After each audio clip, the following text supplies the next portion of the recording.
Hello, everyone. Thank you for tuning in. I am Jaylee. This is Jaylee's Corner, and this is my review for Empire Season 4, Episode 2. I like this episode better than I like the first one. I can say that for a fact. I just remember I got my friend music playing. Okay, sorry about that. I had to get myself into the swing of things, so I listen to music before I start going into my reviews and stuff, but I just forgot to push pause. So yeah, Empire episode 4, damn it, season 4, episode 2. But did I say hello everyone? Thank you for tuning in. Did I say that? I can't really remember. If I have not, hello everyone. Thank you for tuning in. I am Jaylee. This is Jaylee's Corner. And again, Empire season 4, episode 2. So we see the episode starting off, and I'm like, what is Claudia doing? Claudia is in the bathroom, and I'm like, why are we finna watch Claudia take a bath? But we see that she's actually running Lucious's bath water, because Lucious is in the bathroom. He's like cleaning the mirror from all the steam from the hot water, and she's like, okay, Lucious is ready. I'm like, is they taking baths together? Like, what's going on here? So, you know, she's trying to help him take his prosthetic leg off. And he's like, you know what? I think I should take it from here. I think I should, you know, start being able to do this on my own. And she's like, you know, that's good. That's a good first step. I don't like Claudia. I don't. I think she has an ulterior motive. I have always thought that. And I think I'm going to stick to that until she shows me different. So, you know, she leaves out and everything to let him, you know, take his bath and everything. So he, for the most part, gets in the tub and everything, because we see him in the tub maxing and relaxing. And then what do we see next? Mama Lucious, Miss Leah, come in, and I'm like, is she trying to kill him, Jesus? What's going on? She is holding Lucious under the water, and as she's holding him under the water, she's saying stuff, and he's having these flashbacks of when she used to do that when he was younger. So, you know, these moments he keep having, he's having flashbacks of stuff. So she's like I'm like, why is she trying to kill her son? Lord Jesus, save him, Jesus, save him. And, you know, as she's trying to, you know, push him under the water, Claudia runs in and pulls her off like, what are you doing? What are you doing? She's like, he's evil. He's evil. What she say? Yeah, he's evil. No, she was like, he has this evilness in him. And I'm trying to get it out. I'm looking like, you can't drown the evilness out of him, Miss Leah. And, you know, it's just like, okay, that's really what's going on here. But we know Lucious' mama been crazy forever. You know, she killed Tyreek and blamed Anika. So I don't know why we're surprised that she's trying to kill Lucious and get it for who knows what reasons.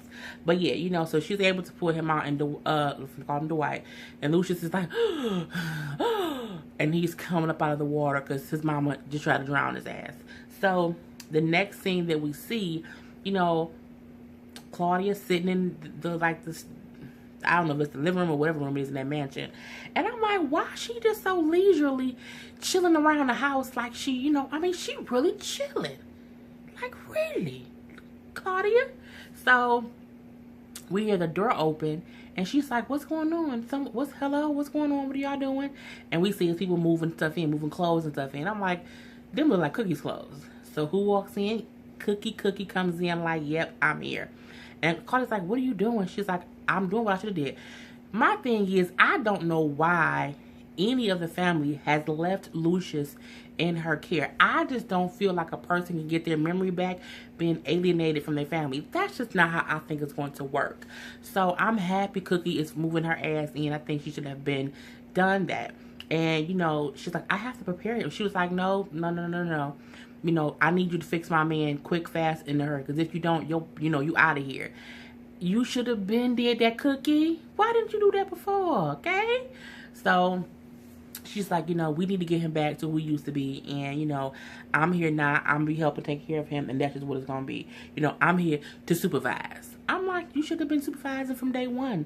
I'm not leaving my man with some woman.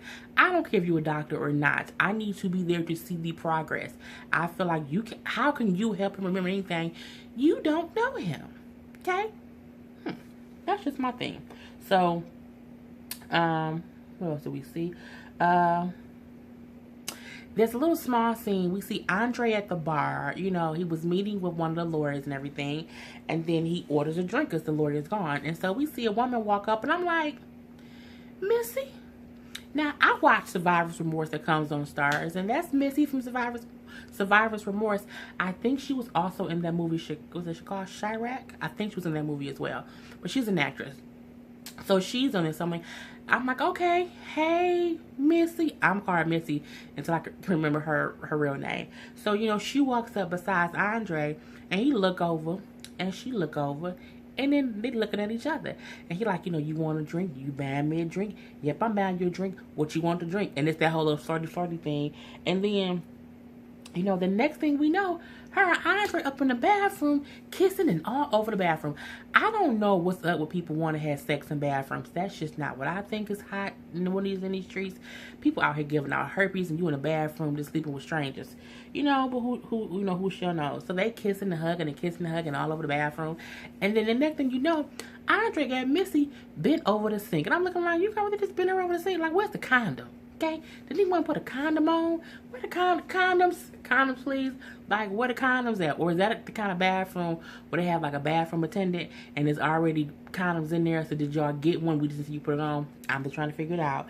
So, you know, so when he bent her over to do what he has to do, she looked back like, I guess we not doing this. And I'm looking like, Andre, you can't get it up. Oh, Andre can't get it up. Okay. And I'm like, okay, what's going on with Andre? Andre is so cute. I think he's just such an adorable guy. Anywho, so he's like, oh, yeah, my doctor changed my meds, so it's just having an effect on me. I didn't realize it. And she's like, well, you know what? It's cost you the best piece of ass that you would ever had. And I'm like, but is it the best piece of ass? I mean, how good is it if you're giving it away in bathrooms? That's just my point of view. So, you know, the next thing that we see is Claudia is showing Lucious, like, flashcards, which I think is good. She's showing him flashcards that says, like, cities and just different things to see, when you see this, what the first thing that comes to your mind. So, I think it was, like, maybe hometown, he said Philly, and we know they are from Philly. So, she's just trying to jog his memory. So, you know, Cookie then walk in, and she look around. Hey, Lucious. He said, hey, Cookie. I'm like, at least he's answering to Lucious now. Before, you know, he was only answering to Dwight. And she's like, you know, we should go to breakfast. You know, Andre is talking about selling, you know, Empire Extreme, you know, to get some money. And I want to know what your thoughts are on that. And he was like, you know, I don't have any thoughts on that. You know, Lucious Dwight is not trying to have anything to do with the business. He's just, my thing is, he's not trying to remember anything. You know what I'm saying? He's content with not knowing. And it makes, we know he's not faking because he keeps having these flashbacks. But, you know, I'm just like, I've never had amnesia. I've been drunk plenty of times and I didn't remember the day before. You know, just hanging out and partying before, back in the day. And I'm like, is it that he just doesn't, why doesn't he want to remember? I would think if you were a person who lost your memory and you have a girl, you know, children, you know, family, I'm assuming, I'm like, why aren't you trying to remember? And that's just my thing. I'm like, why wouldn't you want to participate in things you usually did just so that you can kind of just see if you can remember stuff? So that for me is, you know, like, I don't know what's going on. So, you know, when he says, you know, he doesn't have any opinion on it, Cookie shows a picture that was like on the table. And it's like, you don't remember this? You know, this is us back in the day. And he looked at the picture. He was like, is that a gun? And she was like, oh, crap. Ask your damn doctor. She got all the answers. And then she leaves out because, of course, she's upset. Because I would be pissed off, too. You, my man, and I'm telling you we together. Everybody's telling you that we together.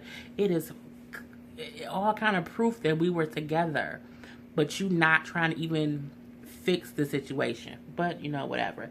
You know, the next thing we see is Anika is in court. And we see the lawyer trying to get her, you know, a bail hearing to get her out on bail. Because we know she's been in prison or in jail, awaiting trial the past 5 months. And, you know, the judge is like, is there any new evidence as to why we are here to get her out? You know, what are we here for? And then she was like, we just want her out on bail. You know, she's not a flight risk. And he's like, oh, so you basically had no new information. Well, nope, denied, bail denied. She will stay in custody until her trial in 6 more months. She's like, I didn't do it. I have to get out of here. She then, you know, Hakeem is in the court. She then walks up to Hakeem and she's like, "You have to get Cookie to come see me. Let her know that I know about." She said some date like June or January something of 2015, and he was like, "What?" And she's like, "Tell her about that date. Tell her that she has to come see me." I'm like, who knows what she's talking about? So then I'm gonna do this whole Jamal scene kind of in one fell swoop. You know how you don't want to not like people and not like characters, but everybody had that character that kind of get on their nerve. Jamal, for me, I liked Jamal like the first 2 seasons. He had potential to be a really good, my points are messing up, to be a really good character. I feel like Jamal, since he got shot in season 2, I believe it was, he's like, he's always looking for acceptance from something or something. I just don't like his vibe. I just don't know where he's going. I feel like it's something about Jamal that irks my nerves, and I'm not sure what it is. So we see he is at the recording studio showing a client a song, and the client is like, "Okay, I like the song," and it's for like a movie to be like the main, how people have movies and then it's like the main song that promotes the movie. It's for that. That's a big thing for an artist to book something like that, especially if it's a big movie, because your song will be played everywhere you can get, nominated for, what was it, an Oscar or whatever, or Oscar. And, so the client likes the song, but he wants some changes made to it. Everybody with client wants some changes. And he's like, take out this part, maybe take out that part, less falsetto. And when he said that, I giggled to myself because I was like, Jamal, all he sings then is falsetto and that goddamn sheep voice. So who do you want to sing on a song? And so Jamal like, well, if you take all that out, that strips the song bare.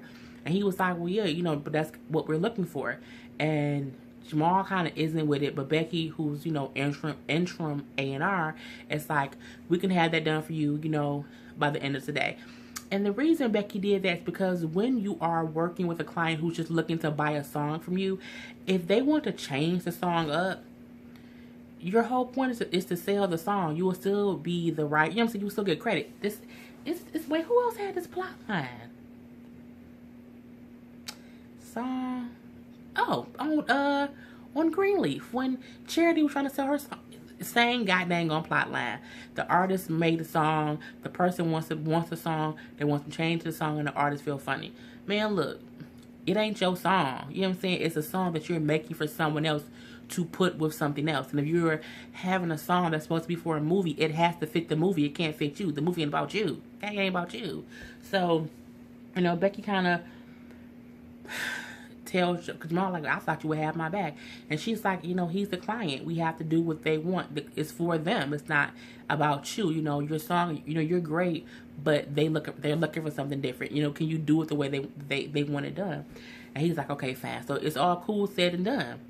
So, later on, Becky comes to the studio.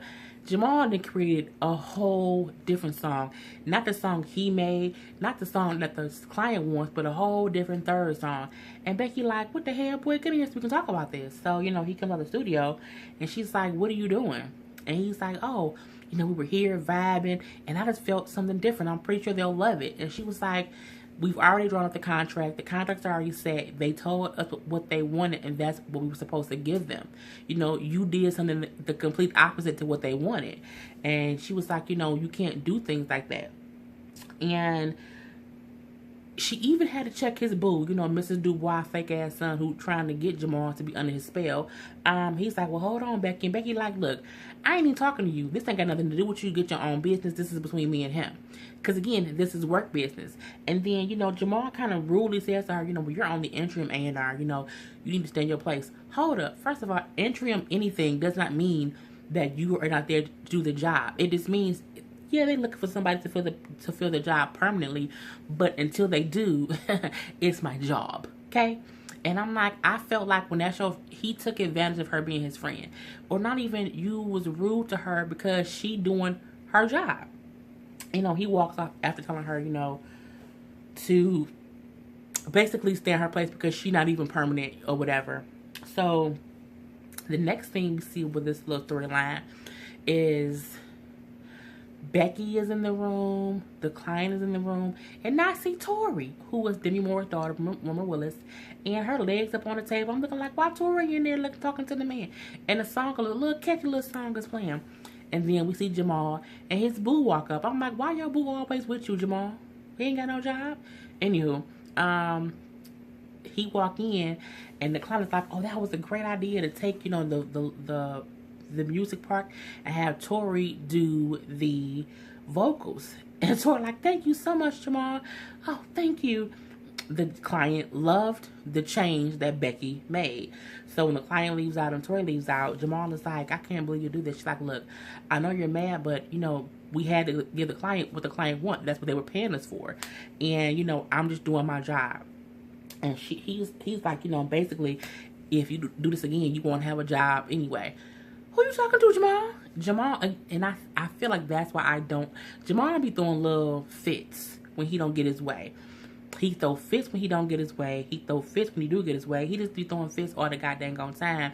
And it's kind of aggravating because, again, I just feel like Jamal's character hasn't progressed. I feel like he's still searching for himself. I mean, and he's kind of still making bad choices. You know what I'm saying? He trusts the wrong people. He get mad when the right people try to help him in different ways. Because my thing is, you had no reason to get upset with Becky. Becky tried to tell you, let's just do what the client wants for this, because this is what they hired us for. And you went and did something completely different. You can't get mad at her for doing her job. So that was that whole thing. We see the scene where Cookie and Thirsty, the lawyer, go to see Anika. I'm like, what was Anika saying that she remembered? So when, you know, she get there, she's like, I said, y'all got my message. And she's like, yeah, I got the message. You know, the date that you said, that was the day that Bumpy died. And she was like, you mean that's the day that Bumpy was killed? So I'm like, Anika, why would you say he was killed in prison? Okay? So they're like, hey, don't say that. So Cookie then says, look, we paid you, how much did you? We paid you $25 million to disappear, to go away, to not be in our faces, to shut your mouth. But here you are, locked up in prison, still in the way, and still talking. And I'm like, Cookie, go ahead, Cookie, put her in her place. Because again, you in court saying to my son about a day that somebody got killed, and then I died, and then we hear this, and you still talking too much stuff. So she's basically saying, look, because I know that, I want y'all to help me get out of here. And, you know, Thirsty's like, look, we can probably help you because, you know, Thirsty knows that Lucious killed Bunky. And he's like, look, okay, I can probably get you in front of a judge, but however, you got to play nice. And then, you know, I'm like, what do you mean by play nice? What's going to happen? So the next scene we see is, Lucious and Claudia are at this restaurant. I guess it's a restaurant Lucious used to always go to. So she's taking him there because it's a picture of him in that restaurant sitting in the booth, and she's trying to jog his memory. But again, I'm like, but you, if you were a stranger in a strange place, how you gonna remember something? How's it gonna work? I need questions. I need answers. So the owner comes up because the picture that she showed Lucious of himself sitting there, the owner was like giving him like a handshake or a hug or whatever. So we know he knows the owner, or at least the cook. So, you know, the owner or the cook walk up like, Lucious, hey man, what you doing here? Hey, it's been so long. So of course, no one knows that Lucious does not have his memory. So he like, oh hey, whatever the man's name was. He's like, man, it's been so long. What you doing here? Oh, you brought a friend? She's like, oh yeah, this is Claudia, whatever. And then he's like, man, you would come here with Eddie. Y'all would just hang out. You know, one time y'all came here, you know, after, you know, a Grammy party, y'all had these two thick women. Claudia then cut him off. And she was like, we're not going to talk about that right now. Just, you know, we don't want to hear that. And he was like, oh, okay. Well, I'm going to bring y'all some waters. I got to go. So when he walks away, Lucious is like, I think you hurt his feelings. And she was like, well, you know, I know, but I need to control the narrative. I need to control the conversations and what you find out, you know, to prevent an episode or whatever. And he was like, well, is that how life is? You know, is everything controlled? Everything is premeditated and thought out? And she was like, no, but, you know, that's just a part of the process. And he looks at her like, is that a bunch of bull crap? And she kind of isn't paying attention or whatever, but I see that he look at her a little weird, like maybe she is, you know, having too much control over what I'm hearing and finding out. So, you know, what did he do? No, that was the end of that scene, I believe. So, you know, there's a little scene, no, continuation of that. So there's a scene where Becky is talking to Hakeem, and she, you know what I'm saying, shaking her shimmy and stuff to Hakeem's music. And, you know, Hakeem wants to get, you know, a new rap song or new rap single out. And she's like, I think you should go more pop. You know, kind of follow up drip, drive, drip, drip. I used to like that song. I really did. But he was like, I can do a drip drop in my sleep. I want to do something hard. I want to do something different. And she's like, look, if you have a pop hit, at that point, once you have a hit, you can do whatever you want to. So how about you try that? You know, he like, I just wish somebody, you know, would believe in me or whatever. And because he then said when Anika was head of A&R, she didn't question me. She let me be the artist and let me be creative. And she's like, look, I'm not trying to step on your toes and make you be less creative. I just feel like this is the best thing for you. Because again, once you have a pop hit, you can do whatever. And then he was like, you know, all right, we're going to do it your way. And she's like, you know, because I believe in your talent. I absolutely do. So he agrees to do it her way. But when she leaves, he says, I got this beat in my head. I have to get it on record. So while he's doing that, we see Lucious at the restaurant. And this is as Hakeem's rapping and stuff. And he's like, okay, I got to go to the bathroom. So, of course, he goes to the bathroom, basically ditch Claudia. He go back to the owner. He like, you know, where can I find Eddie?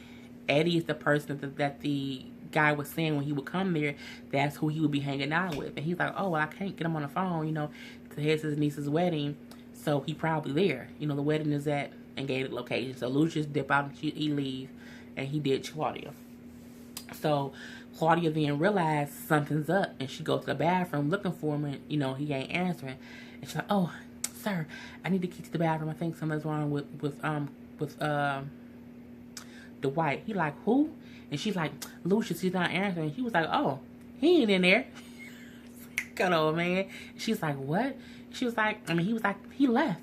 He can't leave. And he was like, lady, he's a grown man. And he is a grown man. So we did see Lucious leaving. He was walking like a little pimp. You know what I'm saying? Walking pretty steady, fast and everything. He got into a cab to leave to go find his friend Eddie. So in the cab right over there, there's the cab driver like, I can't believe you in my cab, and I can't believe it. He's then talking, yeah, back in the day, you know, I used to listen to your albums. I had this Lucious triple play where I would play one song, and then the girl we dancing, play the second song to get her whatever. And then the third song, we would have sex. So Lucious like, man, that's funny. Because again, he's just hearing about himself from someone else, and he likes that feeling. So we then see that he gets to this wedding that Eddie is at, and we see Eddie is played by Forrest Whitaker. I'm like, hey, Forrest, how you doing? And, you know, so he's at the wedding, and, like, Eddie is giving a toast.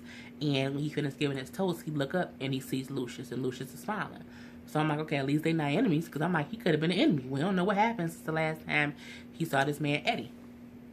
So the next thing we see is Claudia having to tell Cookie that she lost Lucious. And of course Cookie's upset, and she's like, what were y'all at? What was going on? What did he remember? We were at this restaurant. The owner was talking about this guy named, some guy named Eddie, his old friend. She's like, oh yeah, Eddie. Okay, fine. Portia, get Eddie on the phone. Never mind, I got the phone number, I'm gonna go. And Clark like, well, maybe y'all should go. She's like, no, he with family. You know, that's what he needs. He needs family. So we see Cookie go leave to get him. And on everything. So then we see Lucious and Eddie is at this table at the restaurant, at the wedding, and they're talking and kicking it and, you know, chopping it up or whatever. And I'm like, did he tell Eddie that he ain't got no memory? And Eddie like, that's cool with that? But as we sitting there, Lucious starts telling the story, like, man, you remember the Lucious triple play? You know, you get him, you know, hot and sweaty with dancing with this song. He was giving the exact same thing that the cab driver told him, because of course, remember, he doesn't have any memories. So, but he remember, like, he had forgot one name of his songs or whatever. But the guy was like, oh, you mean this song? He like, yeah, man, yeah, ha, ha, ha, ha, ha. So the guy like, Eddie like, hey, man, remember telling the story about, you know, the producer, whatever. And he was like, oh, you know, you tell the story, you tell it better than me. So Eddie gets up, and he's like, yeah, man, we was a song on the radio, and we had to go talk to the producer. And when we got there, you know, they were talking or whatever. And then when the producer came out, you know, Lucious was like, bow, and hit him in the face. And then Lucious was looking, because Lucious was thinking it's going to be a good story, something that he did, not knowing Eddie is telling the story of him beating up a producer and like putting him in the trunk and driving around with him and keep hitting stoplights and stuff like that. So as Eddie is telling the story, Lucious is having these flashbacks of what he did when he was younger. And he's very uncomfortable, and he tries to get up, but he kind of stumbles a little bit. And they're like, man, you okay? He's like, yeah, man, I don't know what happened. So then we see that little part. Let me finish out that part. So from there, we see Lucious and Eddie are then back at his house. I don't know how or why, how he got him back to the house. Because if he don't have no memory, how you know where he lived? But I digress. So, you know, we see that Eddie at the piano, and he's singing, "If loving you was wrong, I don't want to be right." Now, I don't know what version he was singing. I don't know.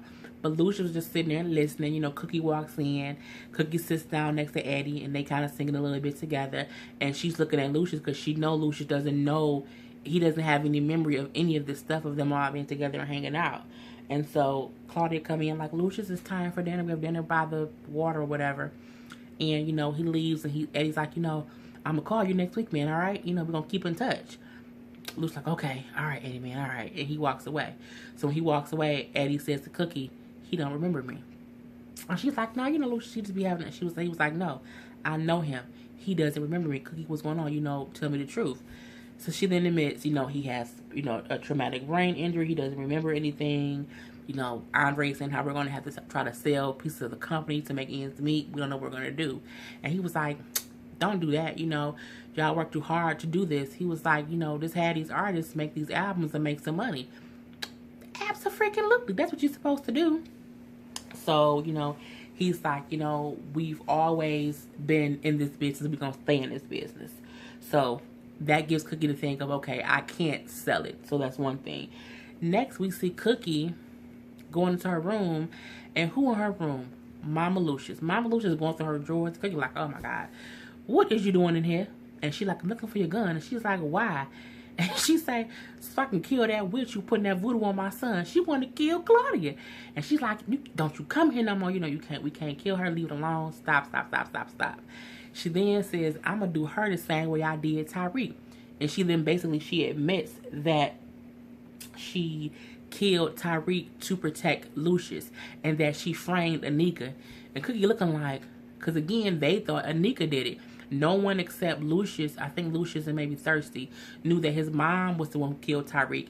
And she's like, yeah, the same way I chopped down that Tyreek for trying to get after my son.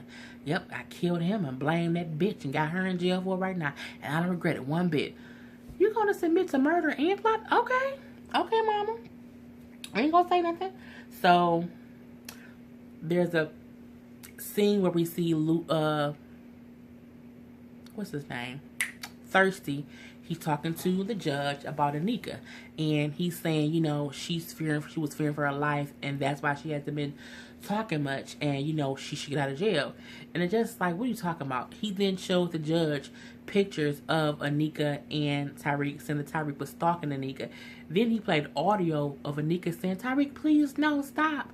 And she's like, he was forcing himself on me. He was abusive. He was trying to beat me up. He was obsessed. You know, he tried to kill me.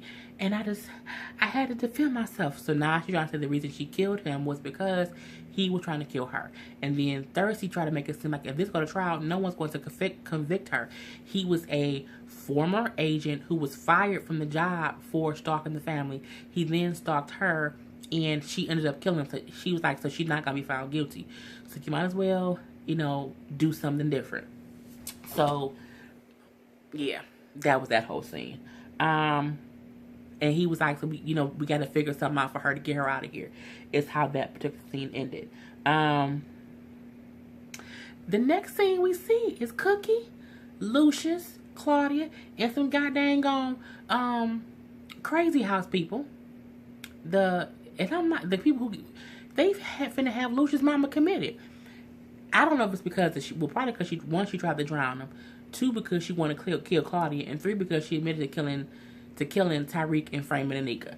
So you see Cookie and Kate like, we think it's time for you to take a break. You're gonna go with them. They're gonna take care of you. And everything will be okay. Lucious signs the papers basically, and when she did that, man, Leah tried to lunge and tried to kill Demi Moore. She was like, "I'm gonna kill you. You taking my son away from me." And she's like, And she then looked at Lucious and said, "You've been evil since the day you was born, and I've been trying to get that demon out of you, that evilness out of you. But every time I do, it comes back stronger and stronger." And then she politely left with the people to be committed. I'm looking like, Mama is a little bit crazy. You went from being calm, listening to them saying you're going to go with these people, you're going to take a break, then trying to choke Claudia, and then calmly telling your son, "You've been evil your whole life, and I've been trying to get it out of you, but it keeps coming back stronger." Which I guess is part of her bipolarness, but we shall see how that goes. What do we see next? We see that the lady who Andre was about to sleep with at the bar is actually like a New York cop, and she's like the liaison between the Vegas cops and the New York, because again, the Vegas cops are still looking to find Juliana. So they're at the record label talking to Andre to see if he has any more information. So when Andre sees the lady, he like, "Did you set me up?" So he tells the Las Vegas cops, "I have no idea where she is. I don't know who she would be hanging out with. I don't know.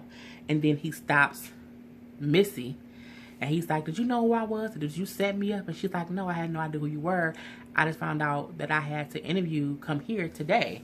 So, I didn't know." And he was like, "Do you randomly sleep with strange men, Lord Jesus, strange men in bars?" And she was like, "We didn't sleep together because you couldn't get it up." Hey, got you right there. So, what else did we see? I'm trying to think of how did it end. So yeah, the ending scene was not the ending scene, but the end of the episode. Becky. Did I already do that part?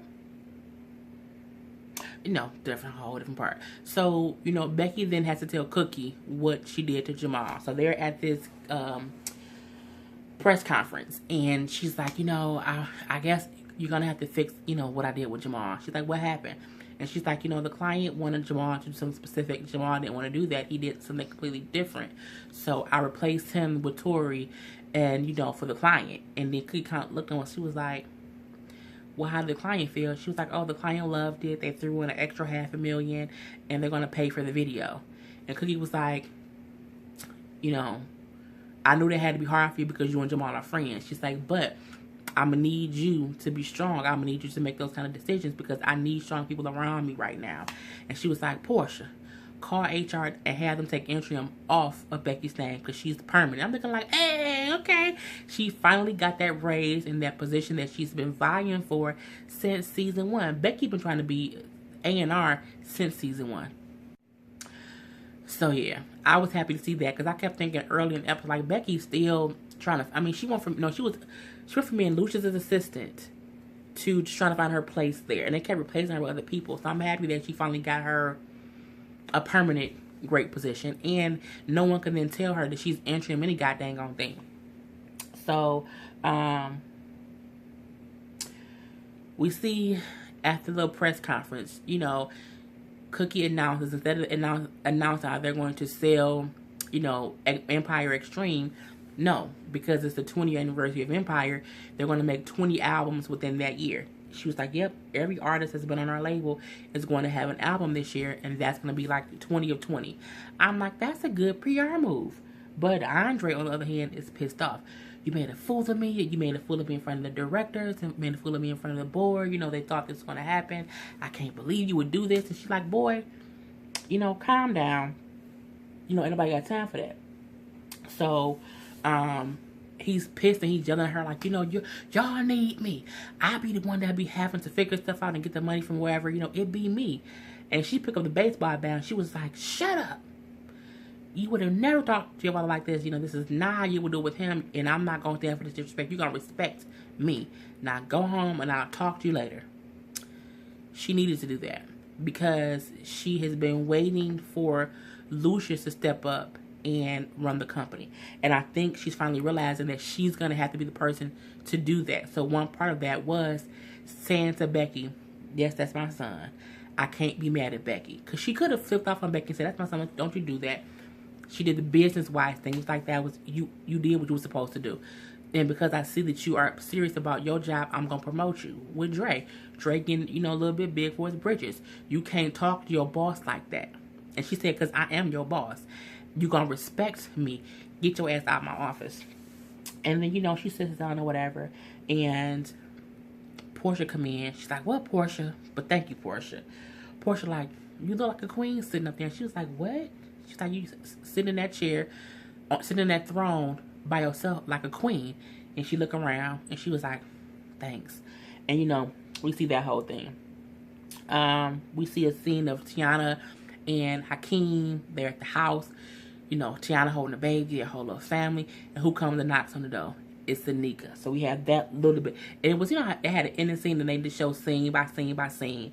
So you see that scene. You see Anika seeing Tiana holding her daughter like a mother. Like a mother.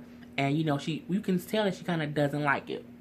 We also see Cookie sitting at the desk looking at a picture of her and Lucious, putting the baseball bat down and looking around to where she is currently. She can't keep waiting on Lucious.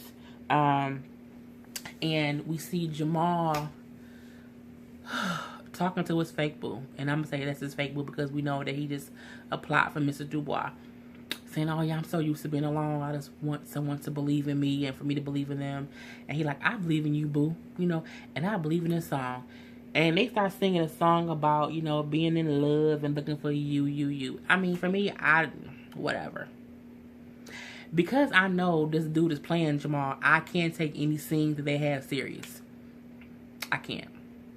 Yep, I can't. Nope, not at all. So the last thing we see is Lucious waking up because it's a thunderstorm and he's stumbling around the house. And he stumbles into Claudia's room. And Claudia's up packing a bag. And he's like, you trying to leave? And she's like, I've done all I can do here. I can only do this successfully if you fully trust me. I don't think you trust me. He then like, oh, when I woke up after that accident, you're the first face I saw. And when I looked at your face, I just felt safe. And I feel like if you leave me here, I won't be safe anymore. And they're going to turn me back into this demon, that's evil. And I don't want to be that. So I don't need you. You can't leave me. He crying and he hugging on her. He's like, I won't leave you, Dwight. I won't leave you. The hand that rocked the cradle creepiness, that I can't even deal with. And that's how the episode goes off. And, she's like, I'm going to stay. So, it was a good second episode. I do like this episode more than I like the first one. So, we shall see where it goes. The next episode preview did look good as well. So, we shall see. But that is the end of my review. I really didn't even mean for it to be this long. But it is what it is. So, until next time, everyone, I am J. Lee. This is JD's Corner.